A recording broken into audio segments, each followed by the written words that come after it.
শ্রীকৃষ্ণ হচ্ছেন সর্বেশ্বর আর তার শ্রেষ্ঠ ভক্ত হচ্ছেন নারদ। কারণ নারদ মুনি যদি খোঁচা না দেয় তাহলে সেই মধু পাওয়া যায় না কোনো সময়। তাহলে সেই ভক্তের ভগবান মূল তত্ত্ব জানার জন্য আজকে আমরা নাম ভূমিকায় একদিকে অনাদির আদি গোবিন্দ আর একদিকে সে ভক্ত প্রবর নারদ ঋষি, আমরা প্রভাস যজ্ঞের মধ্যে থেকে মূল তত্ত্ব জানব। আসুন একটা প্রেম ধ্বনি দিয়ে আমরা অনুষ্ঠান শুরু করি। জয় জয় রাধা গোবিন্দ প্রেমানন্দে একবারে হরি হরি বল হরি।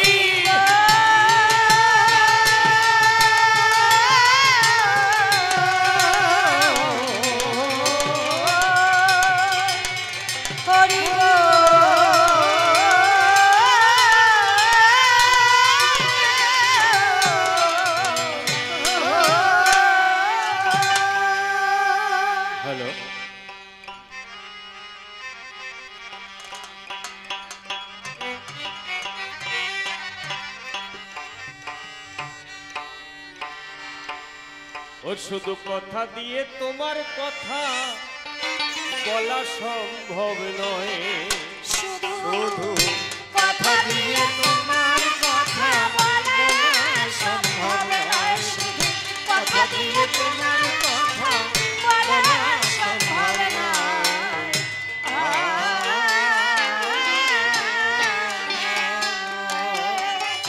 ও কেবল কথাই মানে কথার বোঝা, কথায় বাড়ে কথার বোঝা, কথায় বাড়ে কথার বোঝা, মনের দুঃখ মনে রয়ে।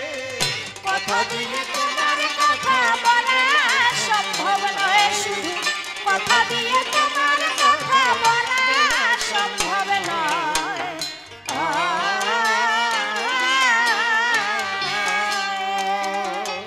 তুমি কেমন অন্তরে বুঝি কথা দিয়ে কইতে গেলে রূপ পাই না খুঁজি।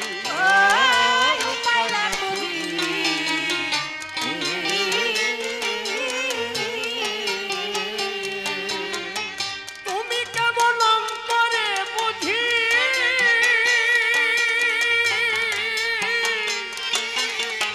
কথা দিয়ে কইতে গেলে রূপ পাই না খুঁজি।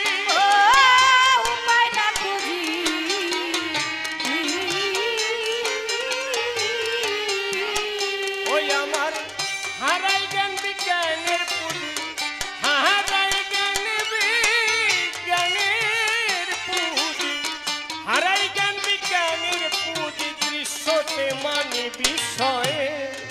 কথা দিয়ে তোমার কথা বলা সম্ভব নয়, শুধু কথা দিয়ে তোমার কথা বলা সম্ভব নয়।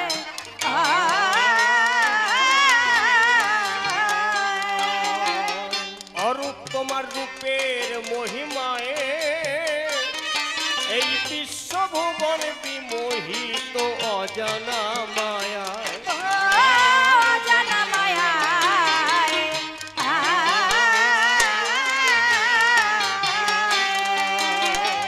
অরূপ তোমার রূপের মহিমায়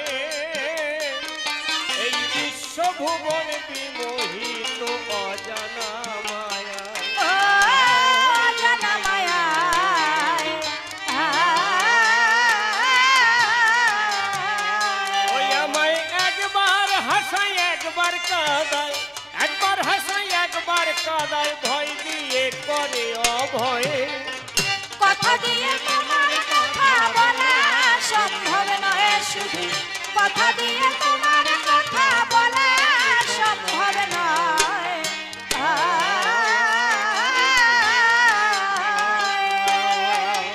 তোমাকে যা বুঝেছি আমি লোকের কাছে কইতে গেলে কহে পাগলামি। কহে পাগলামি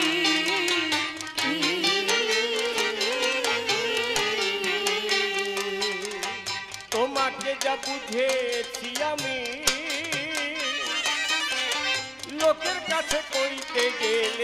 কহে পাগলামি ও কহে পাগলামি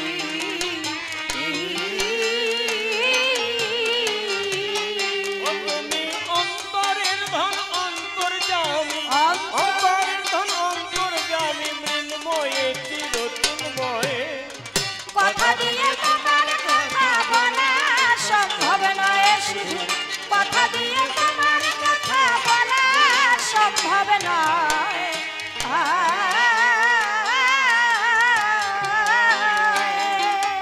জগতের লোক দেখি সকলে যে যেমন বুঝেছে তোমায় সে তেমন বলে ও সেটা মনে বলে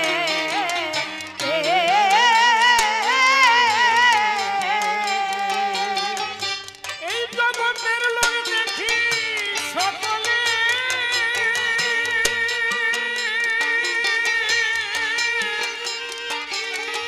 যে যেমন বুঝেছে তোমায় সে তেমন বলে ও সেটা মনে বলে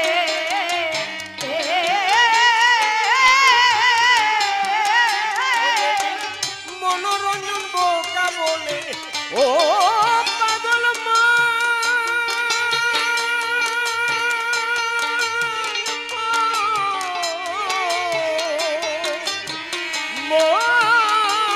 মনে রে আমার ওই এদিন মনোরঞ্জন বোকা বলে মনোরঞ্জন বোকা বলে মনোরঞ্জন বোকা বলে কথাই তোমার কথা কয়ে কথা দিয়ে তোমার কথা বলা সম্ভব নয় শুধু কথা দিয়ে তোমার কথা বলা সম্ভব নয়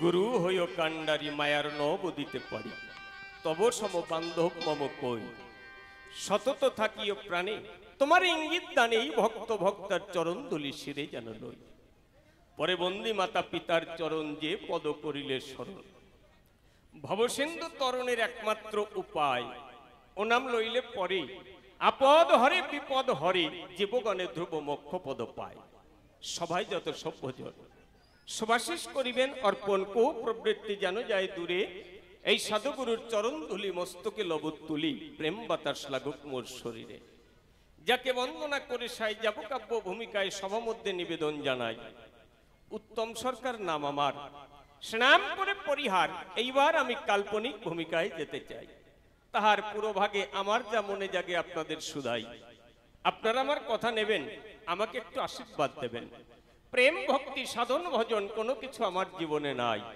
খুলে বলি সবার কাছে এই পৃথিবীতে একটা খারাপ মানুষের মধ্যে যে বদ স্বভাবগুলি আছে ওর সব কয়টা আমার মধ্যেও আছে আমার কাছে বলুন দেখি ওদের সঙ্গ করে আসি আসরে আপনাদের সঙ্গ করা সম্ভব নাকি কবু সম্ভব নয় তাই আশীর্বাদ ভিক্ষা মাগি আপনাদের রাঙা পায় কথা নেবেন আপনারা আশীর্বাদ দিয়ে আপনাদের মনের মতন তৈরি করে দেবেন আমি করি বর্ণনা আমার পক্ষে দাঁড়িয়ে এই সভা কক্ষে আপনাদের মনের খোরাক জোগাড় করা সম্ভব না কারণ আপনারা যেমন বিজ্ঞ শ্রোতা আমি নহে তেমন বক্তা আমি হলাম ভাঙ্গা নৌকার তক্তা সভাতে জানাই এই জন্য পুনর্বার সবার চরণ ধরে একটু আশীষ ভিক্ষা চাই যাক এভাব দ্বারাই বলতে গেলে অনেক সময় যাবে চলে তাই তো চিন্তা করলাম দিলে মনোশিক্ষার প্রয়োজন নাই এইবার সনাম পরিহরি কাল্পনিক নাম ধরি সভাতে দাঁড়াতে চাই কিন্তু আজকে যিনি কবি গানে হবে জগৎগুরু তিনি হচ্ছে আমার কবিগুরু অসীম বাবুর চরণে আমার ভক্তিপূর্ণ প্রণাম জানাই তিনি দয়া করে চরণে স্থান দিয়েছে আমারে এই জন্য আজকে একটু কবি গান গাই তাকে করে প্রণাম দান আর আপনারা যত আছেন ভক্ত প্রাণ আপনাদের কাছে একটু আশীষ ভিক্ষা চাই যাক এইবার উত্তম সরকার নাম বাদ দিয়া কবি কাব্যের সূত্র নিয়া নারদ ঋষি নাম ধরিয়া সভাতে দাঁড়াই আমার বিপক্ষীয় বক্তা যিনি অনাদির আদি গোবিন্দ হবেন তিনি আপনারা দেখিবেন সবাই একদিন হঠাৎ আমাকে স্মরণ করে যখন গেলাম দ্বারকাপুরে ডাক দিয়ে আমারে কয় নারদ মনে আছে ভাবো তোমাকে একটা দায়িত্ব দেব আমি একটা যজ্ঞ করিব প্রভাস কিনারায় তুমি কথা নেবে এই স্বর্গমর্ত পাতাল সব জায়গায় নিমন্ত্রণ দেবে, কিন্তু তোমারে করি মানা, এই সব জায়গায় নিমন্ত্রণ দেবে, কিন্তু একটা জায়গায় ওই বৃন্দাবনে কিন্তু নিমন্ত্রণ দেবে না। আমি চিন্তা করলাম মনে মনে, শ্রীকৃষ্ণ আমারে বৃন্দাবনে নিমন্ত্রণ দিতে মানা করে কেন? আবার যেখানে তিনি বড় হয়েছিল, আমি বলি সবার ঠাই, তাহলে সেখানে নিমন্ত্রণ দেব না, আমি ওই বৃন্দাবন থেকেই আগে যেতে চাই, ওদের বলে যাব গোবিন্দ যজ্ঞ করে সেখানে তোমাদের নিমন্ত্রণ নাই। কি এটা কায়দারই বিষয় না? আমার তো যেতে মানা করে নাই, নিমন্ত্রণ করতে মানা করেছে, তাহলে সেটা জানিয়ে যায় যে তোমরা এত ভালোবাসো, তার জন্য চোখের জলে ভাসো, কালাচান কালাচান বলে উড়ে যায় সবার প্রাণ, অথচ সে যজ্ঞ করেছে আয়োজন, কি বলবো তোমাদিকে ঠাই, সেই যজ্ঞে ত্রিজগতের সবার আমন্ত্রণ আছে, খালি তোমাদের আমন্ত্রণ নাই। এই কথা চিন্তা করে গেলাম আমি ব্রজপুরে, আমাকে দেখে সবাই ঘিরে ধরে, বলো কেমন আছে আমাদের কানাই বলাই? আমি বললাম তাদের কাছে কানাই বলাই ভালোই আছে, কিন্তু আরো একটা সংবাদ জানাতে চাই, শুনুন আপনারা সুধীজন, আমার গোবিন্দ করছে প্রভাস কিনারা একটা যজ্ঞের আয়োজন, এই ত্রিজগতের সবাইকে করতে বলেছে নিমন্ত্রণ, কিন্তু সেখানে তোমাদের নাই নিমন্ত্রণ। এই কথা বলে আমি গেলাম চলে, এইবার ওরা ভাসে চোখের জলে, ও দিয়ে আমার দরকার নাই। আমি আমন্ত্রণ সেরে যখন এলাম ফিরে, প্রভাস কিনারায় যখন দিলাম দর্শন, বসে শুনুন জ্ঞানী দল, বড় যজ্ঞাগার তৈরি হয়েছিল, তার বিভিন্ন রকমের দ্বার ছিল, 4টে দ্বার আছে সেখানে, বলি সবার সন্নিধানে। হঠাৎ এক একটা দ্বারে কারা কারা আছে দেখবার তরে আমি দেখছি ঘুরে ঘুরে, এক দ্বারে গিয়ে দেখি নন্দ যশোদা, তারা তো বৃদ্ধ বৃদ্ধা হয়ে গেছে, কোনো মতে বেঁচে আছে। ওইখানে গিয়ে যখন গেট দিয়ে ভিতরে যেতে গেল, হঠাৎ দাঁড়িয়ে তাকে বাধা দান করেছিল। যখন বাধা দান করে তারপরেও যখন তারা ঢুকতে যায় যজ্ঞাগারে, কি করেছিল, ওই দাড়ি 3টে লাঠির বাড়ি সখন সঙ্গে সঙ্গে ওই যশোদাকে দিয়েছিল। আমি চিন্তা করলাম মনে মনে, এর দাড়ি মারে কেন? তাহলে এই যে ভগবানে করেছে নবযজ্ঞের আয়োজন, কি বলবো, সবার কাছে মনে হয় মা মারার কোনো একটা ব্যাপার ঠাবার এখানে আছে, নইলে ভগবানের মাকে মারবে আছে কেউ দুনিয়ায় এমন? আমি ওই জন্য ঠেকাই নাই, ওর ধারেও যাই নাই, কারণ ভগবান যজ্ঞ করছে, আমার তো কিছু প্রশ্ন আছে। আরেকটু দূরে যাওয়ার পরে দেখলাম পাল্লা বাটকারা রাখা আছে এক জায়গার পরে, কিন্তু কি বলবো সবার ঠাই পাল্লা আছে, বাটকারা নাই। কথা শুনে মানে দৃশ্য দেখে হয়ে গেল ভুল, দেখলাম একদিকে রাখা আছে পদ্ম ফুল, বাটকারা নাই। আবার কিছু দূর যাওয়ার পরে দেখলাম রাধারানী কান্না করে ধুলায় পড়ে, আর তার পাশেই সিংহাসনের পরে উপবেশন করে আছে রুক্মিণী যেই জন। কি বলবো সবার ঠাই, ওই যে রাধা কান্না করে ধুলার পরে গড়াগড়ি করে, সেই দিকে তার কোনো খেয়ালই নাই, মানে এদের মান সম্মান বোধ নাই। আচ্ছা চিন্তা করেন, হিয়াই রাধারানী তো কৃষ্ণের মামি হয়, তাহলে কৃষ্ণের প্রথম স্ত্রী রুক্মিণী, তাহলে তার তো মামি শাশুড়ি হয়। মনে করুন ধারণা, মামি শাশুড়ি ধুলায় পড়ে গড়াগড়ি করে, আর বৌমা যদি থাকে সিংহাসনের পরে, রত্ন সিংহাসনের পরে, এ সহ্য করা যায়? ওই দৃশ্য দেখার পরে আরো অগ্রসর হলাম ভিতরে, গিয়ে দেখতে পেলাম কৃষ্ণ বলাই বসে আছে যজ্ঞাগারে। এইরকম যজ্ঞ আমি জীবনে কোনোদিন দর্শন করি নাই। আমার মনে আছে, ভাবো এইখানে দাঁড়াইয়ে কয়েকটা কথা আমি গোবিন্দকে জিজ্ঞাসা করব। আচ্ছা গোবিন্দ, তুমি তো জগতের আনন্দ, তোমার উপরে জগতে আর কেউ নাই, তুমি হচ্ছে স্বয়ং ভগবান, তাহলে যত মানুষ যজ্ঞ করে যজ্ঞের অর্ঘ দেয় তোমারে, তুমি গ্রহণ করো বিশ্ব বসুধায়, তুমি আমায় বলবে তুমি যজ্ঞ করে তার অর্ঘ কাকে দেবে? তোমার যজ্ঞের অর্ঘ গ্রহণ করবে কে আছে এমন বলবান? তুমি আমার কথা নিও, এইটা একটু ভালো করে বুঝাইয়ে দিও, বসে বসে শুনবে যত ভক্ত প্রাণ। কারণ আমি করি বর্ণনা, স্বয়ং কৃষ্ণ ভগবান, তার উপরে এই জগতে আর কিছু মেলে না। তাহলে জগতে যা কিছু করে সব যায় তোমার চরণের পরে, সবাই ভক্তি অর্ঘ তোমার চরণে করে দান। তুমি আমার কথা নেবে, তুমি যে যজ্ঞ করছো নিজের কি কোনো পাপ তাপ খণ্ডনের জন্য করছো না কিসের জন্য করছো, তার সঙ্গে বলবে এই যজ্ঞের অর্ঘ তুমি কাকে দেবে। তাহলে এই প্রথম জিজ্ঞাসাখানি তাহার কাছে দিলাম আনি, আর ওই যজ্ঞের নাম কি সেটাও একটু জানতে চাই। প্রভাস যজ্ঞ কিন্তু নাম না, প্রভাস কিনারায় হয়েছিল বলে তাই প্রভাস যজ্ঞ কয়, মূলত যজ্ঞের আর একটা কি নাম আছে জানো, সেইটা একটু জানতে অভিপ্রায়। তুমি আমার কথা নেবে, ওই যজ্ঞের নাম কি, তার কারণ কি, নামের ব্যাখ্যা অর্থ রূপ স্বরূপ তার সমস্ত কিছু ব্যাখ্যা করে একটু বুঝাইয়ে দেবে। এরপরে কথা মানো, তুমি কৃষ্ণ কালো শশী যাকে নাকি ভালোবাসি চোখের জল ফেলো, সেই রাধারানী ধুলায় গড়াগড়ি করে কেন?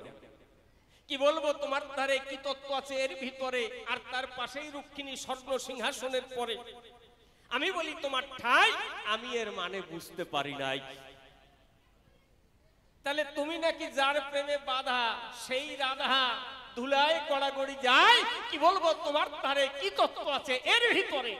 সর্বশ্রেষ্ঠ যদি কেহ হয় আমার কাছে বলুন দেখি, সে ধুলায় গড়াগড়ি করলে তা কেউ সহ্য করতে পারে? তুমি আমার কথা নেবে, রাধা কেন ধুলায় গড়াগড়ি করে কান্না করে, আর রুক্মিণী কেন সিংহাসনের পরে বুঝাইয়ে দেবে। এইবার তৃতীয় প্রশ্ন করি তারে, আপনারা শুনুন ধৈর্য ধরে। আচ্ছা, ওই যে দেখলাম পাল্লা আছে বাটকারা নাই, আমি তো তার মানে বুঝি নাই। পাল্লা বাটকারা যদি থাকে খুলে বলি সবার পাকে, তার ভিতর দিয়ে কিছু মাপ পরিমাপ করা যায়, ওজন করা যায়, কিন্তু আমি করি বর্ণনা খালি যদি পাল্লা থাকে তার তো কোনো মানে থাকে না। আর একটা জিনিস দেখে হয়ে গেল ভুল, ওই যে আছে রাখা ফুল, ওই ফুল দিয়ে পাল্লা দিয়ে কি হবে। আমার কথা নেবে, ওই ফুল আর পাল্লার ব্যাখ্যা করে একটুখানি বুঝাইয়ে দেবে আমারে, আমার মনের ভ্রান্তি কেটে যাবে। আবার একটা জিনিস দর্শন করি, এই চতুর্থ নম্বর তোমারে প্রশ্ন করি, ওই যে তোমার দ্বারের দাড়ি তোমার মাকে প্রহার করে কিসের দায়? কি বলবো তোমার কাছে, তোমার এই যজ্ঞের কি কোনো মাধুর্য ঠাধুর্য আছে? মাকে মারলে তা বেড়ে যায়। আমি করি বর্ণনা, বিশ্বপিতা তো দূরের কথা। আচ্ছা, একজন অঞ্চল প্রধানের মাকে হাত দিতে পারে কেউ গায়ে? কি বলেন আপনারা? আবার যদি পরিষ্কার করে কোনো সন্তান হয়, তার বাড়ি অনুষ্ঠান হবে আর তার বাড়ির কাজের লোক তার মাকে মারবে, এ দুনিয়াদারি কেউ সহ্য করতে পারে? আপনারা পারবেন? তাহলে তুমি কি মা মারা যজ্ঞ করতেছো নাকি? তোমার এই যজ্ঞ দেখে কি শিখবে? সবাই ভালো ভালো বাড়িতে অনুষ্ঠান করবে আর মাকে লোক দিয়ে পিটান খাওয়াবে নাকি? কি বলবো তোমার ঠাই, আমি এ ভালো করে বুঝতে পারি। তুমি জবাব আনো, তোমার মাকে তোমার দ্বারের যজ্ঞের দ্বারের দাঁড়িরা মারে কেন? এই চারখানা প্রশ্ন করে গেলাম আমি প্রথমবারে, আর বলে কার্য নাই। এইবার ধরে সুরার ছন্দ করবো একটু সঙ্গীত আনন্দ, ভক্তবিন্দু বসে বসে শ্রবণ করুন। তাই এবার গান গান।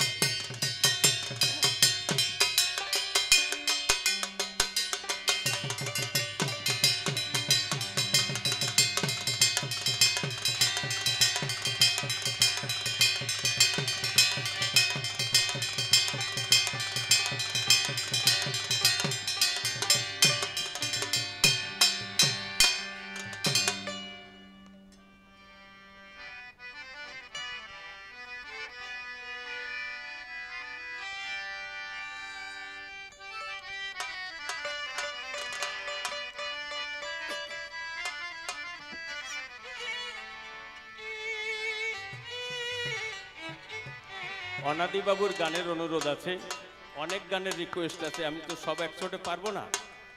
একটা গান শোনাই। হ্যাঁ হ্যাঁ, অকুল দরিয়ার মাঝি রে,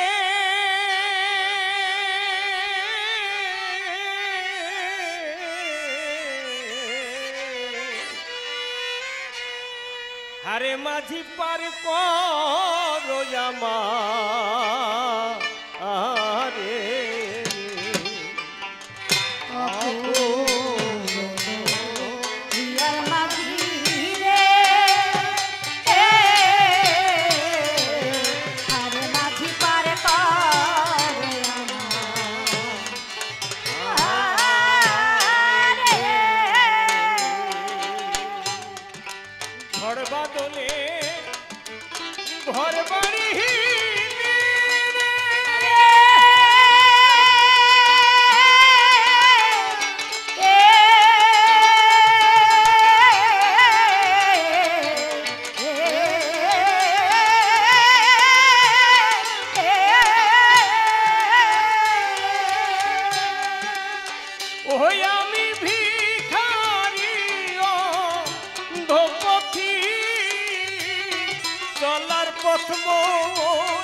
এসে রে ওই এসে এই না নদীর কিনারে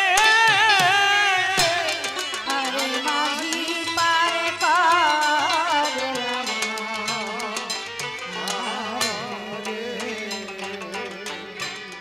কোন পদ দিয়ে কোথায় এলাম রে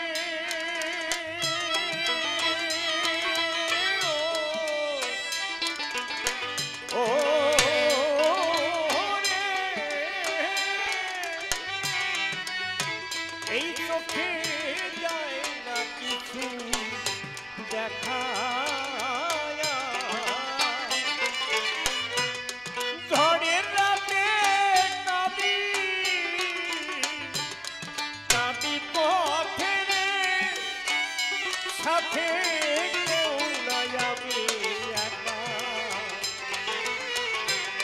কোন পথ দিয়ে কোথায় এলাম রে চোখে যায় না কিছু দেখা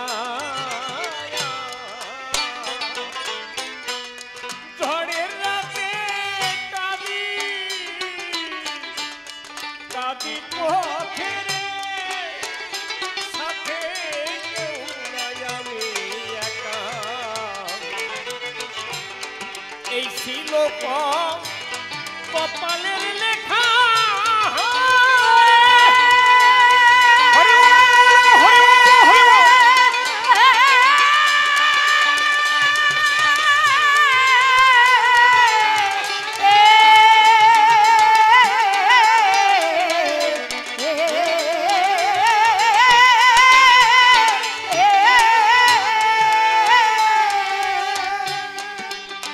ওই আমি এমনই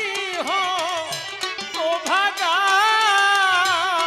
হাত ধরে পথ দেখিয়ে দেবে রে ওই এমন বান্ধব নাই কেউ সংসারে আরে মাঝি পার কর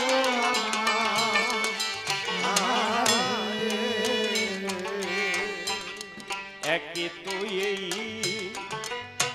আধার রাতি রে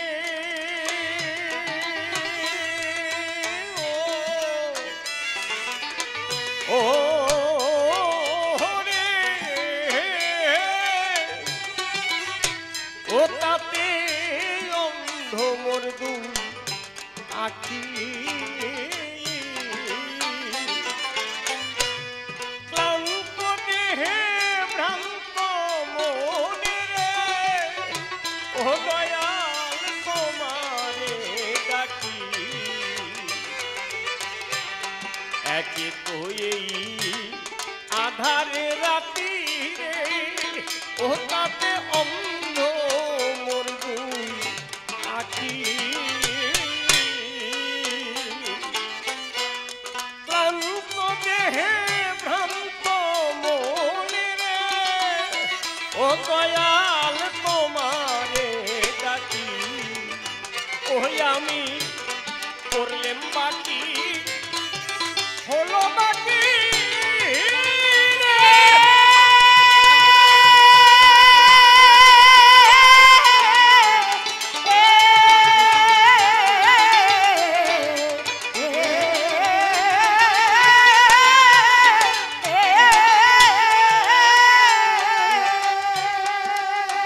ওই আরো কত বাকি কর্মফল বিপদ কালে সম্পদ বিহীন গো ও দয়াল খুঁজে ফিরি তোমারে আরে মাঝি পার কর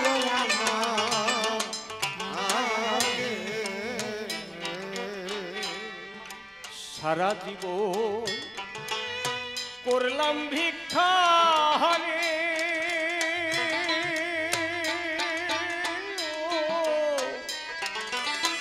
ও রে কাঁধে নিয়ে ভিক্ষা ঝুলি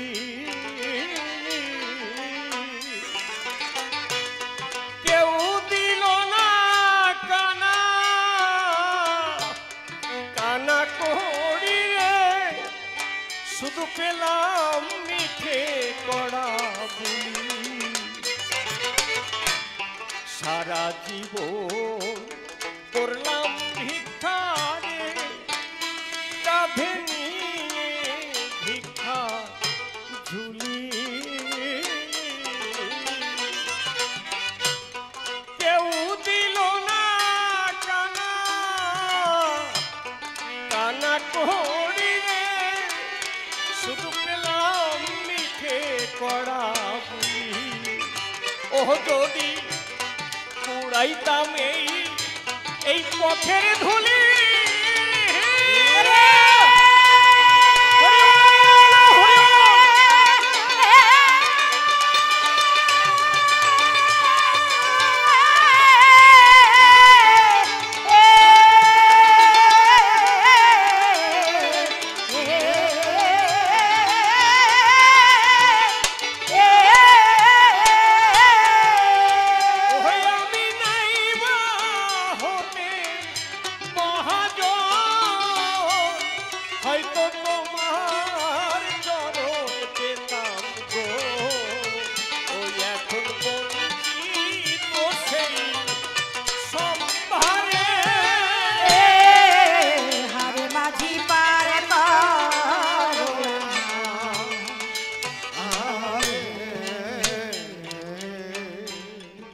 অনাদি কয়ে পরাণ প্রিয় হরে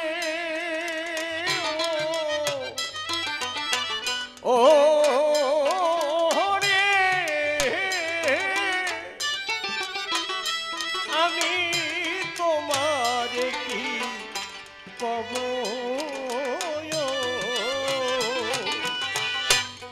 তুমি নাকি দয়াল মাঝি রে ও মাঝি নিকটের বান্ধব অনাদি কয়ে পরাণ প্রিয় রে ও প্রিয় তোমারে কি কব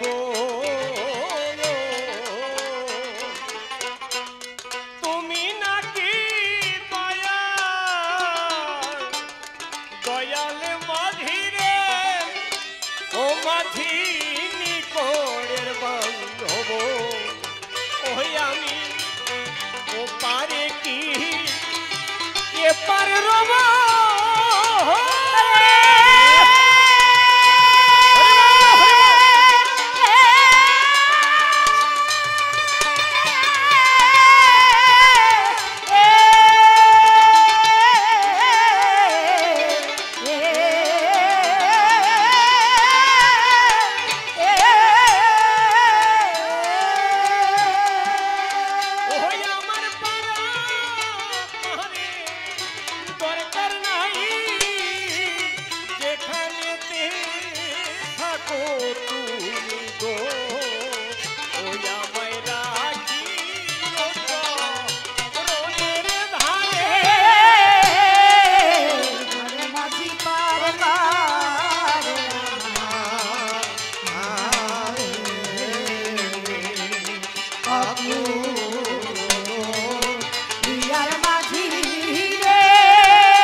কল্পনাতে নারদ মুনি সভ্য সবার ঠাই বিপদ খেতে আছেন আমার শ্রীকৃষ্ণ কানাই তাহার কাছে কিছু প্রশ্ন করে গেলাম দান বসে বসে শ্রবণ করলেন ভক্ত সুমহান বৃন্দাবনে নিমন্ত্রণ দিতে মানা করলে কেনে একটুখানি বল গোবিন্দ তাহার তুমি মানে ছোটবেলা যেখানে বড় হলে বলি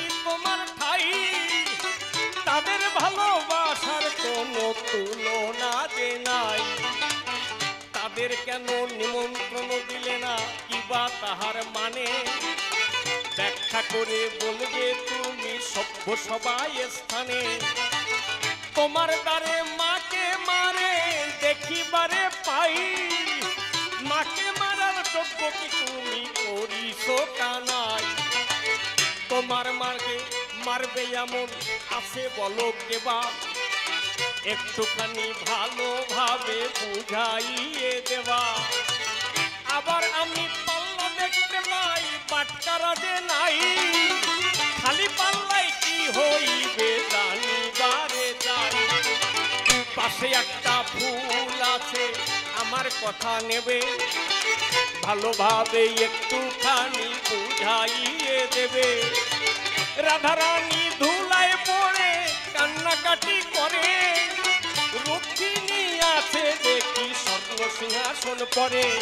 এই স্বর্ণ সিংহাসন কেন সেই জন বসিয়াতে রয়, আর প্রেমের গুরু রাধারানী ধুলাতে গড়ায়। কি বা তাহার মানে তুমি আমার কথা নিও, ভালোভাবে একটুখানি বুঝাইয়ে দিও।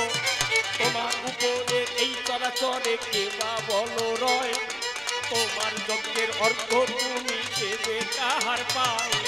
বিশ্ববাসী যজ্ঞ করে তুমি তোমার ভারে, যজ্ঞের অর্থ দান করে তোমার চরণ করে। তোমার চাইতে বড় কেবা আমার কথা নিও, যজ্ঞের অর্থ গ্রহণ করবে তাই আমার বুঝাইও। ভালোভাবে তোমার কাছে শুনিবারে যাই, প্রথমবারে বেশি বলে দরকার কিছু নাই। আমার মতো আমি এখন শেষ করিয়া যাব, যাওয়ার আগে একটা গল্প বলিয়া শোনাবো। দেখেন, জবাব তো অনেক রকমের দেওয়া যায়। হ্যালো, এইটা দুলবে না কথা বলার সময়, একটু টোন দিন আর একটু দোলানোটা কমিয়ে দেন, কারণ গানের সময় দোলানি ভালো লাগে, কথা বলার সময় পরিষ্কার বাহ এরকম থাকুক। তার চরণ ধরে করি মানা, আমি যেরকম উদাহরণ দিচ্ছি এরকম যেন জবাব দিও না। আমার একটা বাজে গল্প মনে পড়ে গেছে, কব নাকি আপনাদের কাছে? নারদ শ্রীকৃষ্ণের আলোচনা তো, নারদ না মানে মনে পড়ে গেছে, এটা আমার মনের দোষ। বলবো বাজে গল্প, কিন্তু যদি কেউ মারতে আসে আপনারা ঠেকাবেন? যাক ঠিক আছে, আপনাদের যখন এত ঝোঁক তাহলে ছোট্ট করে একটু হোক। মানে এক ভদ্রলোক গ্রামে বাড়ি, প্রত্যন্ত অঞ্চলে, জীবনে শহরে যায় নাই, লেখাপড়া শেখে নাই, কয়েক বিঘে জমি জায়গা ছিল, চাষবাস করতো, পয়সা করেছিল। তার দুটো ছেলে পড়েছে স্কুলে, তারপরে কলেজে গেছে, কলকাতা শহরে চাকরি পেয়ে বিধাননগর সেইখানে ফ্ল্যাট কিনে আছে। পয়সা করির কোনো অভাব নাই, দুটো ছেলে চাকরি করে, টাকা পয়সা ব্যাংক ভর্তি, জায়গা জমির অভাব নাই। একদিন বুড়ো ডাক দিয়ে বলছে, বুড়ির ঠাই শোনো, জীবনে তো অনেক কষ্ট করেছি, চলো এবার ছেলেদের কাছে যাই। কই চলো যাই, নাতি পুতি নিয়ে বাকি জীবনটা কাটাই। দেখবেন বুড়ো বুড়ি হয়ে গেলে তখন নাতি পুতি নিয়ে যে আনন্দ, এই পৃথিবীতে এর চাইতে আর বড় আনন্দ আছে? ব্যাস, ওই বুড়ো বুড়ি ছেলেদের কাছে চলে গেছে। এখন যতই ছেলেদের কাছে যাক, ওই যে গ্রামের বুড়ো, গ্রামের মানুষ, তাদের চাল চলন হাবভাব স্টাইল তো আলাদা, শহরের মানুষের আলাদা, ওদের স্ট্যান্ডার্ড আলাদা। ওই যে গ্রামের বুড়ো, ওর গ্রামের হাবভাব যায় নাই। উনি ওই খালি লুঙ্গি পরে, খালি প্যান্ট পরে বাজারে যায়, ভিতরে কিছু পরে না, মানে আন্ডারও পরে না, জাঙ্গিয়াও পরে না। এখন ওনার গিন্নি ডাক দিয়ে গয়, হ্যাঁ গো তোমার কি কোনো বোধ ঠোক নাই? কই কি হয়েছে? তুমি শহরের হাবভাব বুঝো না? কই কি হয়েছে বলো না, আমার কাছে বলো দেখি। এই শহরে কেউ খালি লুঙ্গি পরে, খালি প্যান্ট পরে বাজারে ঘাটে যায় না? কথা ধরো, বয়স হয়ে গেছে, অন্তত একটা আন্ডার প্যান্ট কিনে পরো। ও মার্কেটে চলে গেছে, এই কি হয়েছে এখানে, চিংড়ি মাছের বাজার নাকি? ও মাসি মা, এরপরে অন্যতা বলবো কিন্তু। এখন মার্কেটে চলে গেছে, দেখে কি শ্রীকৃষ্ণ বস্ত্রালয় আছে। একটা ছেলেকে ডাক দিয়ে বলছে, এই তোদের দোকানে আন্ডার প্যান্ট আছে? বলছে হ্যাঁ, একেলাস কোম্পানির আন্ডার প্যান্ট আছে। Super company? কয় নাম কি? কয় মাউরা কোম্পানি। দেখবেন মেডোরা মোটা মোটা ঘেরের আন্ডার পরে। কয় কয় টাকা দাম? বলছে 80 টাকা পিস। বলছে 2 পিস প্যাকেট করে দিস। এখন 160 টাকা দিয়ে 2 পিস আন্ডার নিয়ে বাড়ি চলে গেছে। বাথরুমে গিয়ে স্নান করে আন্ডার পরে যেই প্যান্ট পরেছে, ও বুড়ো দেখে সে আন্ডার প্যান্টের নিচে ঢেকে গেছে, দেখা যাচ্ছে না। ওই বুড়ো করে ভাবো না, একেলাস কোম্পানির আন্ডার এত টাকা দিয়ে কিনলাম, এ যদি মানুষে না দেখে এর তো কোনো মানে থাকে না। এটা দামি জিনিস মাটির তলে ঢুকাইয়ে রাখলাম, মানুষের কোনো মানে হয়? তাহলে কি করে দেখানো যায়? ওর বুদ্ধি খেলেছে মাথায়। মনে আছে, ভাবো, রাস্তা দিয়ে আন্ডার পরে প্যান্ট পরে যখন যাব, প্যান্টের চেন খুলে হাঁটবো, জানলা ফাঁকা হয়ে থাকবে, সবাই আন্ডার দেখতে পাবে। এখন উনি ওই আন্ডার পরে প্যান্ট পরে ওই প্যান্টের চেন খুলে রাস্তা দিয়ে যায়, আর সবাই ওনার দিকে তাকায়, আর উনি আনন্দ পায়, সবাই আমার আন্ডার দেখতেছে। দাম বাড়িয়ে যাচ্ছে আর কি, বুকের সিনা 64 ইঞ্চি হয়ে গেছে। 80 টাকার আন্ডার, অত সোজা এতে যাবে না, অত সহজে বোঝা। একদিন তাড়াতাড়ির চোটে আন্ডার প্যান্ট পরতে মনে নাই মোটে, খালি প্যান্ট পরে, অভ্যাস নাই তো, খালি প্যান্ট পরে চেন খুলে হাঁটা শুরু করেছে। আজকে সবাই ওনার দিকে বেশি বেশি তাকাচ্ছে, আর উনি আনন্দ পাচ্ছে, সবাই আন্ডার দেখতেছে, উনি তো জানে না জেন্ডার দেখতেছে। স্টেশনে চলে গেছে, গিয়ে দেখে টিকিট কেটে ট্রেন আসতে দেরি আছে। ও চিন্তা করে, তাই একটু চায়ের দোকানে যাই, চা খাই। চায়ের দোকানে চলে গেছে, গিয়ে দেখে 20-30 জন, কেউ দাঁড়িয়ে কেউ বসে আছে। একটা বেঞ্চের মাথা একটু ফাঁকা আছে, ও গিয়ে সেইখানে বসেছে, আর ওই জানলা তো ফাঁকা হয়ে আছে, সবাই ওইদিকে তাকাই আছে। 80 বছরের এক দাদু, গালে দাঁত একটাও নাই, মাড়ি শুধু, এক কাপ চা নিয়ে চুমুক দিতে পারে নাই, ঠান্ডা হয়ে গেছে, আর ওইদিকে তাকাই হা করে আছে, আর লালা টপ টপ করে পড়তেছে। ও চিন্তা করে, তাই এই বুড়ো দাদু জীবনেও আন্ডার দেখে নাই। ডাক দিয়ে বলে বুড়ো দাদুর কাছে, ও দাদু কি দেখতেছো? বাড়িতে আরো একটা আছে, ও তো দুটো কিনেছে। দাদু ডাক দিয়ে কয়, হ্যাঁ রে বাবা, ওই জিনিস দুটো হয়, ও দেখে তাই, খালি প্যান্ট, আন্ডার নাই। চরণ ধরে তোমায় আমি করে যাই মানা, এইরকম জবাব যেন মোটেও দিও না। তুমি আমার একটা কথা নিও, ভালোভাবে বিস্তারিত জবাব দিয়ে দেও, তোমার জবাব শুনে যেন মনের ছন্দ যায়, এই জগতে সবাই যেন সঠিক পথে পায়, তবে আর ভিন্ন কথা বলবো না।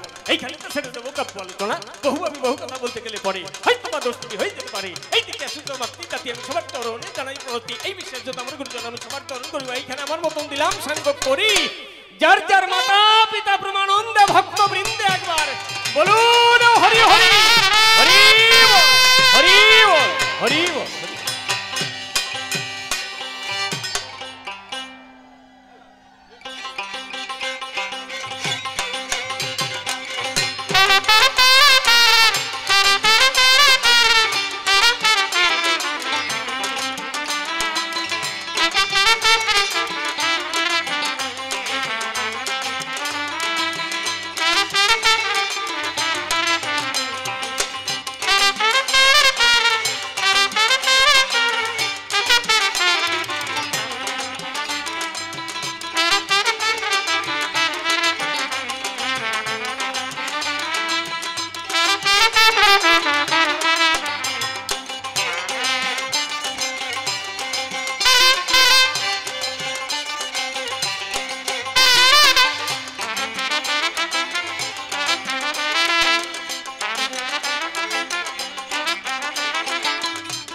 জয় রাধে নিতাই গৌর হরি বল।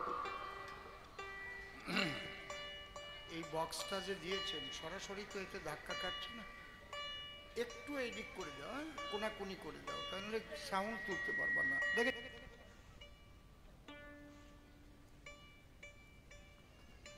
এটা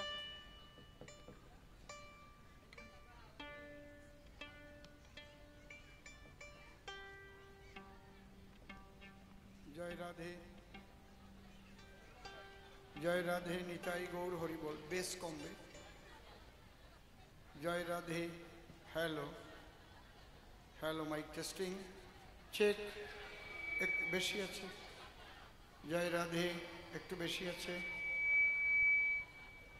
hello hello, mic testing slight revive.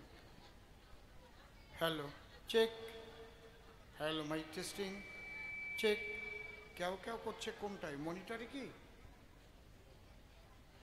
Hello hello, mic testing check. জয় রাধে নিতাই গৌর হরি বল। হ্যালো, একটু কর্নার করে দাও যে কোনো দিক। আর একটু ঘোরাও। হ্যাঁ, আর একটু ঘোরাও ঘোরাও, আর একটু দেখো পড়ে না যেন, সাবধান। দু তিনজনে ধরে একটু ঘোরাও। হ্যালো, একদম ডাইরেক্ট মাইক্রোফোনের দিকে থাকলে ক্যাশ করে। দাও বাবা, আর একটু ঘোরাও ওইদিকে, উত্তর দিকে। Hello hello, mic testing check.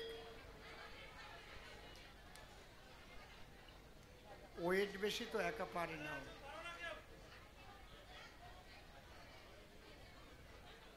Hello hello, mic testing.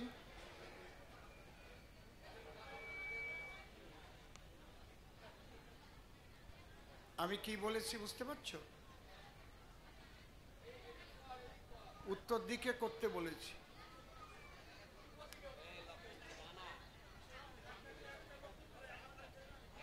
Hello hello, ও পারবে না, থাক।